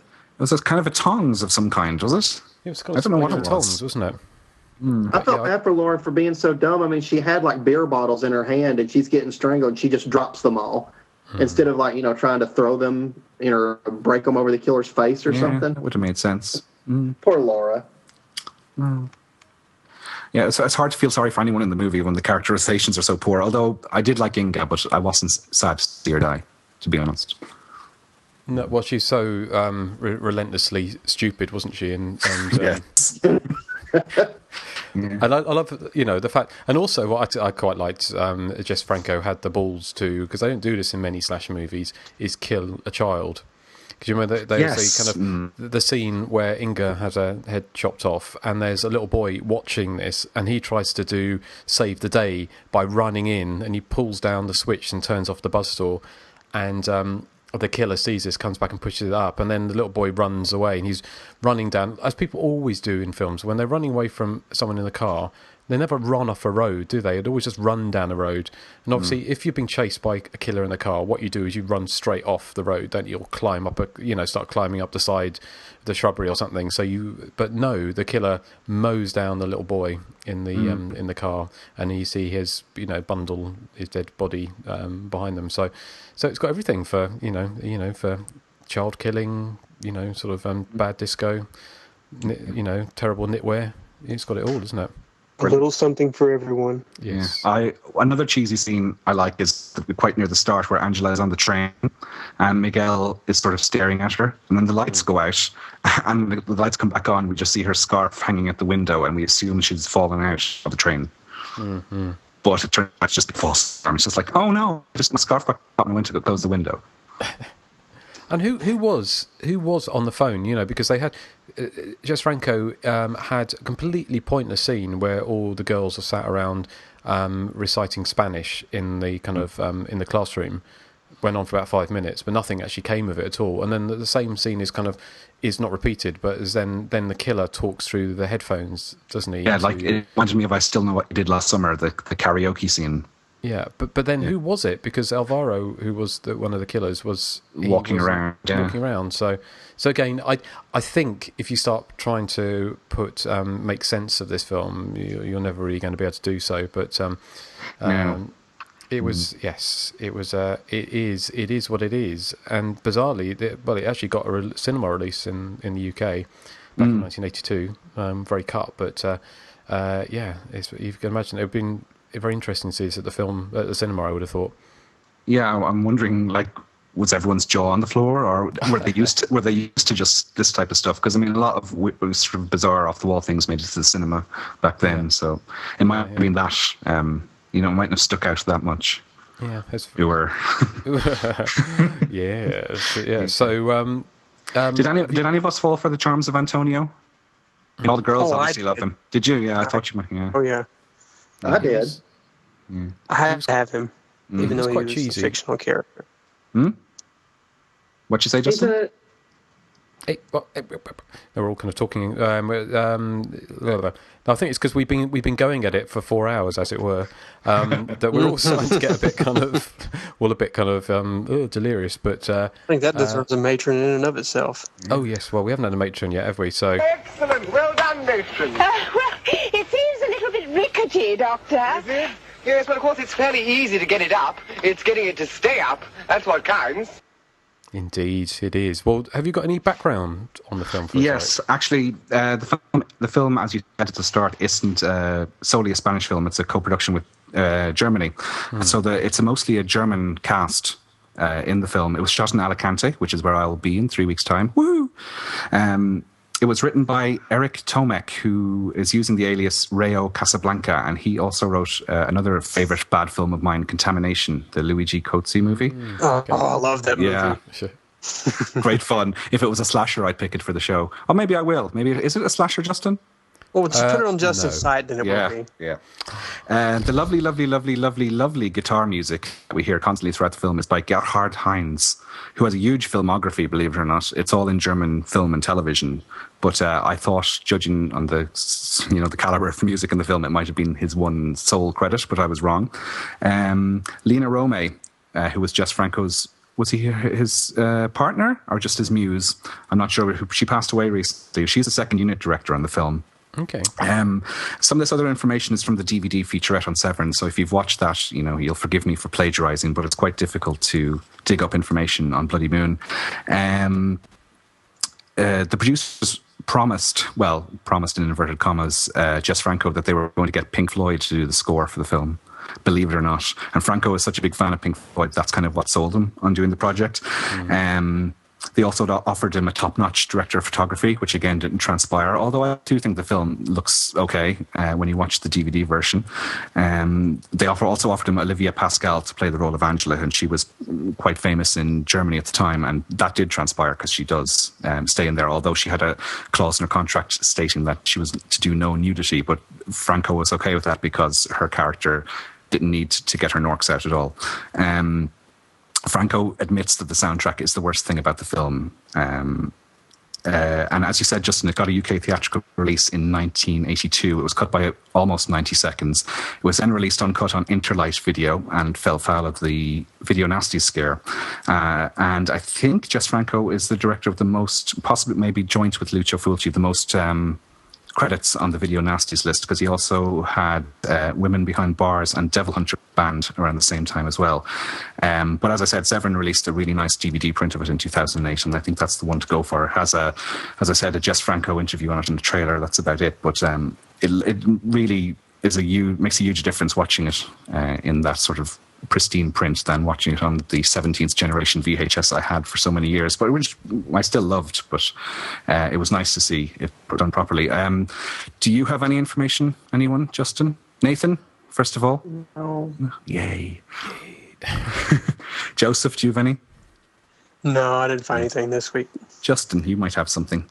Well, you've pretty much covered pretty much everything, because there isn't a lot on this. I mean, Jess Franco was incredibly prolific, wasn't he? He's directed either over or almost 200 films.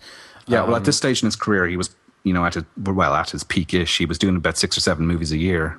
But because he was sort of saying, also on that featurette, which I've watched, he says the original Spanish title translates as either violated schoolgirls or raped schoolgirls, and he was just like, well, there's no rape in this film. I don't know why they've named it rape. I mean, I don't think he was shocked by they would use the word rape, because if you've seen the Jess Franco movies, he does kind of enjoy wallowing kind of in some of the more sleazy aspects of life. Well, in I think it's Lorna the Exorcist, he has a scene where a curse is put on a woman and sea crabs come out of her. Woohoo!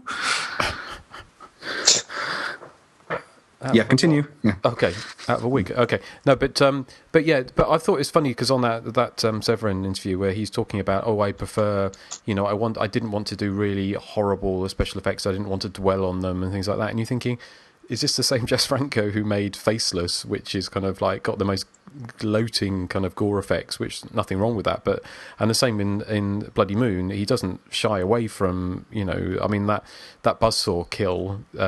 The huge saw is, part of the reason it probably got banned was, the fact is, although it looks very fake, it was just kind of, it was almost, it was almost, what's the word, not mechanical, but it doesn't shy away, does it? Another film, it would cut away, wouldn't it, from the moment of kind of impact, as it were. But he's a bit like Lucio Fulci in that respect. In this, he just zooms in on the violence. So I thought it was a bit strange that he was kind of starting to talk about how he prefers kind of subtle films like The Others and things like that, and he was somehow had a subtle touch to this film, which he obviously didn't. But the other thing I thought was funny that he was, because like you said, it was a German co-production, or it was because they wanted to shoot it in Austria, didn't they, or Germany? And Jess Franco said, well, it's set in a Spanish language school, so why not film it in Alicante, where I am? And of course, that's what they did. But he also said, I think he said in that, didn't he, that the German producers Germans, without stereotyping, aren't necessarily known for their sense of humour. So I think Franco said that he thought the film was meant to be funny. It wasn't really meant to be taken that seriously. But shots like the woman opening the door to the little boy thinking it's the killer at the door and things like that. Apparently the producers were very angry that there was comedy in the film. They didn't want a comedic horror film. I think he also said that they told him they wanted him to make a horror film with 50 horror spotlights. So do we think he succeeded in 50 horror spotlights? Not horror spotlights. No. But cheesy dialogue spotlights, definitely. He has about 100. Yes, indeed. Yeah. So, I mean, I think we've kind of... I mean, one thing I'd like to say, I'd love to go to that party. The party at the beginning looked like so much fun, didn't it? Oh, the one... Mm-hmm. Yeah. You just want to go because you want Ralph. Yeah, you want to go to that secluded inverted commas place. Nobody will sit here. Let yourself melt in the guns. Well, we've all got our vices. We've all got our vices, haven't we? Well, let's have is there any more little dialogue clips we can play? It's... Ralph, give it to me. Harder. Oh, love me. Yes. Ralph, yes. The Latin lover. One great Latin lover thinks he can just sit there thinking he's God's gift to women, you Latin fraud. Right. Well, is there... this is... what was that? Hold on. There's this one. One great Latin lover thinks he can just sit there looking like God's gift to women, you lousy fraud. We're getting deja vu. We are. And the bloody moon names. You remember you asked for this ages ago? There's lots of use of names. Manuela. Antonio. Maria. Manuela. Inga. Eva. Medusa. Antonio. Laura. Angela. Inga. Manuela. Angela. Medusa. Laura. Ralph. Manuela. Miguel. Yeah, I'm just pointing out Miguel. Manuela. Yeah, the other film that I can think of off the top of my head that uses people's names in place of dialogue is Halloween 4. I think it's full of Jamie, Rachel, and Poltergeist 3. Carol Ann. Oh yes. Titanic. Titanic does as well, doesn't it? And Leonardo. Jack. His name is Jack in Titanic, and hers is Rose. All right. And you hear it like 1 billion times in that movie. Jack, how are you doing today, Jack? Rose, I'm okay, Rose. Well, I'm glad we kind of got round to the name section. That was yes. So what a fantastic show that has been, hasn't it? But we're not quite over yet. Is there anything else you want to say? Nearly 4 hours ago. It did. Yes. Stripes. Was that Stripes or was that the guitar from the Bloody Moon theme music? That was Stripes. Stripes. You say potato, I say potato. Indeed. Well, have we got anything else we want to say about Bloody Moon before the Bloody Moon is up at this rate? Why is it called Bloody Moon? Because she gets her tits out in front of the moon. Oh, and the girls are being killed as well. So there's blood. And there's a moon. There's a moon. Yeah. See, I thought it might have been... They should have did it where someone got blood on their ass while they were mooning someone. That would have been cool. I would have liked that. I think that's like Scary Movie. It sounds like something that would come from like Scary Movie 5 or something. I wouldn't have put it past Jess Franco to do that. So, right. Well, moving it along, Eric, did you want to wrap anything up, or is that? No, that's it. I think on Bloody Moon. Okay. Just wondering which one of us would be the Antonio. I think it would be me personally. I think it's no. He's not a bear. He's not bear enough. No, but everyone loves me. Do they? No, we hate you. Okay, who'd be the Inga then? Justin. You're the Inga. Justin. Me. Eric's the Inga. Yes. Yeah, you're definitely the Inga. That's horrible. Why? I'm so hurt. I don't have those mood swings. I do bounce up in my bed trying to make people think I'm scoring, but otherwise there's no connection. You sure?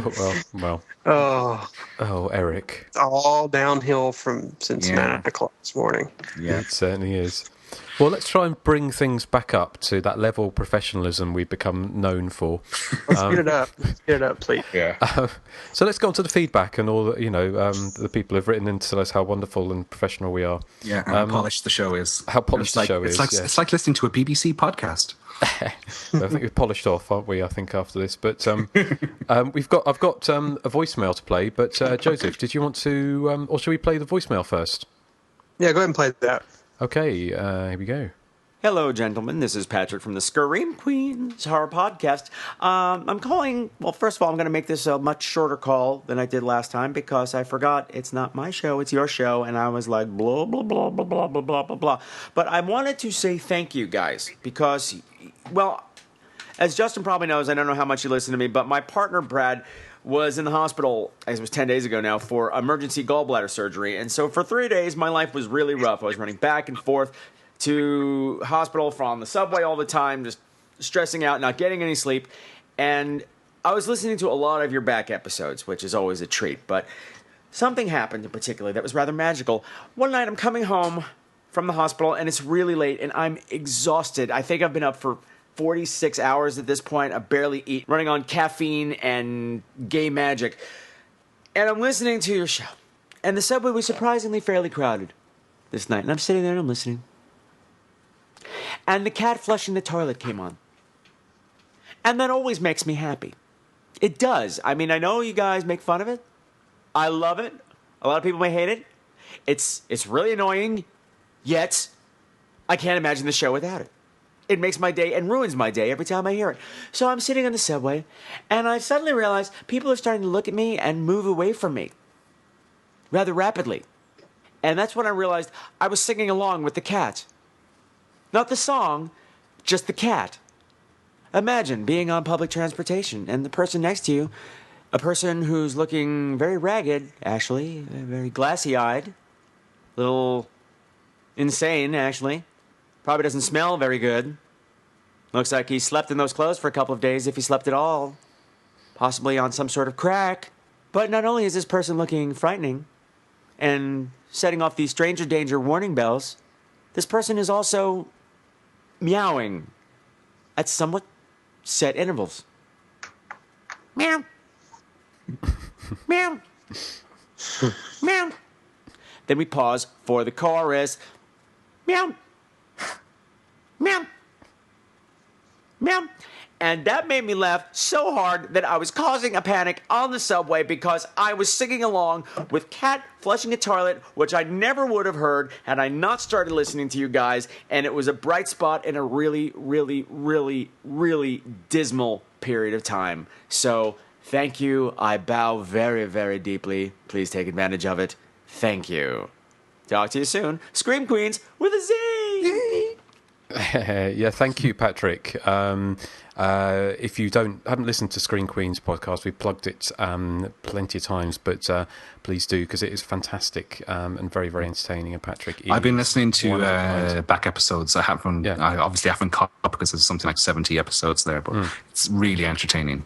Yes, I mean it is. He is the Kenneth Williams of the podcast world. Totally. Patrick, do you like that as well? Do you like that? Let me give you one, Patrick. Matron, no, please, hold your hand. Patrick. I don't know if he should be Kenneth Williams. He could be our Kenneth Williams. That? That's the matron guy. Kenneth Williams, British actor from the Carry On films. Okay. See, I didn't know that. I just thought that Matron was the only important character in that sketch. Oh no, it's Matron, please, I'm not that kind of doctor. Yes, no, Kenneth Williams. The slide whistle is such an important character too. Very. I love Kenneth Williams because he was one of the famous kind of one of comics that are famously depressive, and he had a diary and he wrote things like in code, like having a Barclays Bank for wank and things like that, and he just kind of had all these bizarre things. And he's one of these people that was Barbara Windsor, who again, she's the one famously her bra pings off in the Carry On films, and she said that he hated people being recognised in the street, or and they once went to a restaurant and they went to the back and he said, "Oh, put us at the back. I don't want to be disturbed. I don't want to be disturbed."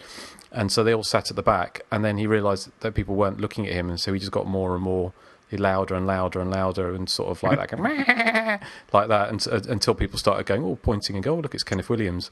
So yeah, he was quite a character. So Patrick, there you are. You are the American Kenneth Williams. What do you think about that? So, well, thank you, Patrick. And as Erik said, it is a fantastic show, so you should listen to Scream Queens with a Z. So, thank you. And Joseph. And I hope your partner feels better. Yes, I didn't realise that. So get well soon, Mr. Brad.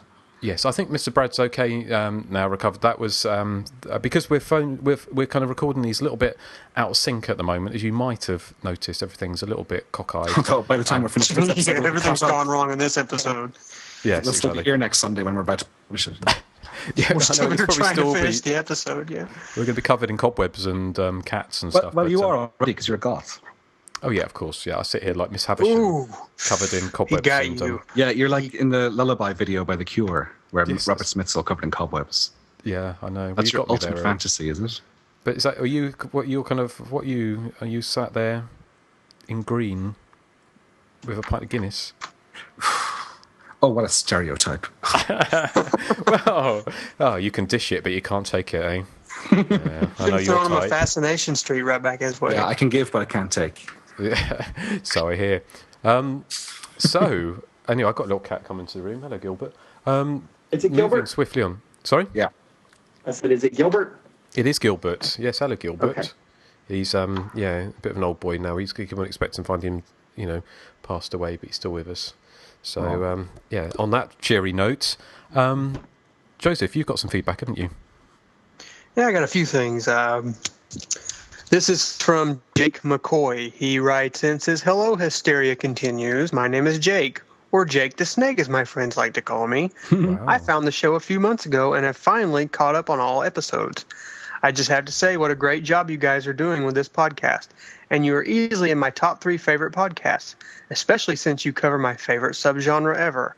Justin, I also remember your website from when I was younger. From when I was a younger snake, I'm sorry. I always was a fan of that, and it's nice to put a voice to the stuff I've been reading for years. I especially love how you give a lot of these movies more credit than they would actually deserve, because I am guilty of that myself. Because these are the most fun movies ever, and as you say, the biggest crime they can pull off is being boring as hell. Anyway, now putting the love fest aside, if I may suggest a potential movie to discuss, I would suggest a movie called Killing Spree. Unfortunately, the last I checked, it is no longer streaming on Netflix, so you may have to look hard for it, possibly make the baby Jesus sad. I did get my copy off of Amazon, just don't know how much was left in stock. But if you do find it, I guarantee a good time for you all. Cheesy as hell, laughable acting, and really creative kills. A ceiling fan with machete blades on it, that's all I'm going to say. Anyway, hope I'm not rambling on too long, which I have a tendency to do. Just keep up the great work and look forward to the next episode. That's from Jake McCoy. Thank you, Jake the Snake. Is he like all the way Jay? I wonder. Now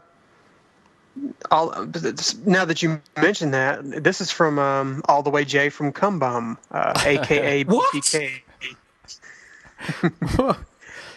Well, you're clutching All the your way pearls Jay there. from Cumbum, a.k.a. BTK, from the forums writes and says, I enjoy waking up early and discovering a new podcast is up. It's better than morning wood.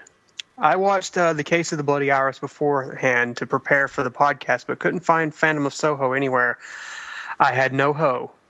Another great episode, ladies. This gets better every time. I would gladly make a compilation for you, but it will take a while. There's endless hours of footage to go through, but I have no life, so it's all good. Still waiting for a reference to my tattoo, jerks. And by the way, what he's talking about is my site, The Body Count Continues. He actually got that tattooed on his wrist.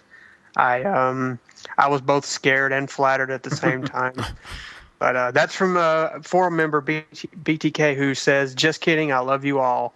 And thank you for writing in, BTK. Thank you, BTK. Thank you. I would be more impressed if you had cum bum tattooed to your buttocks. He will. He's the type to do it. He would do it. Let's see those photos. And Don't put anything past bacon, tomato, Kaiser. Okay. Yeah. Well, maybe I shouldn't have said that. Don't do that. Don't do that. But thank you, BTK, and also thanks Jake the Snake for. We forgot to mention, you said about Killing Spree, which is not a film I've seen, but isn't it by the director who did Truth and Dare films? Tim Ritter. Yes. Yep, that it is. And I've not seen any of those. I haven't seen any of his films. Well, so if it's a Tim Ritter film, then I'm in no hurry to watch it. Oh, come on. They're not that bad. I thought Killing Spree was kind of fun, actually. But then you like Criminally Insane 1 and 2. Yes, I do. So well, Criminally Insane 1 is you like Terror at 10 Killer. You have no say in the matter. Yes. Oh, you guys don't know what you're missing. When you rewatch it again, which is coming very soon, I hasten to say, you're going to feel much differently, I assure you. And then same for Day After Halloween. Sorry? The same thing for Day After Halloween. Oh, right, okay. Well, you've got some gems lined up, haven't you? Yeah. Yes, I do. Yes. Wow. I can't wait. Right. Well, have we got any more feedback, Joseph? Or we? I got one more from Farmer Vincent from the forums. He says, I usually skip the episodes I've never seen. Incubus, Splatter University, Criminally Insane, etc. Others I just haven't gotten to yet. Friday the 13th, Rush Week, Final Terror.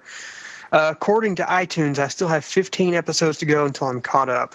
I have Fatal Games paused. I'm halfway through it, but after that is done, I'll have listened to all of them up to number 18, The Incubus. I might as well just listen to the Eyeball podcast as well as this current one, which he was talking about our last episode, which was The Phantom of Soho and Case of the Bloody Iris. But anyway, he says, I don't really watch Giallo or Crimi, so I'm probably never going to watch these movies anyway. As for Bloody Moon, your upcoming episode, that's another that I've been meaning to see for quite a while now and still haven't.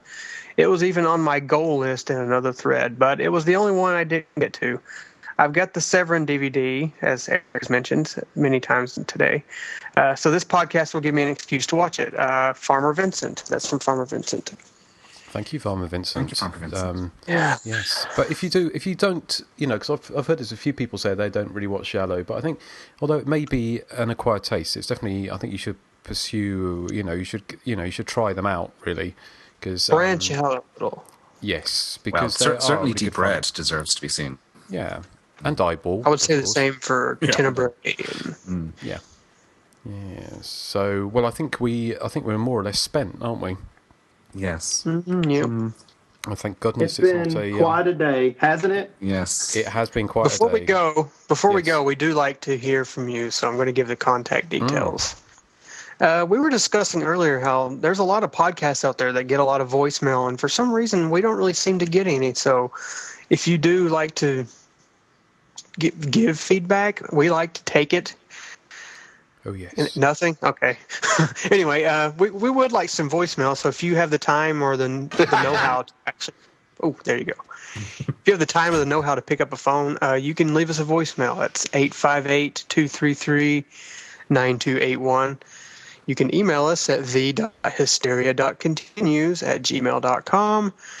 We're on Facebook. That's facebook.com/thehysteriacontinues. You can also find The Hysteria Lives on Facebook by going to facebook.com/hysteria-lives. We post on my site, The Body Count Continues. That's the-bodycount-continues.com.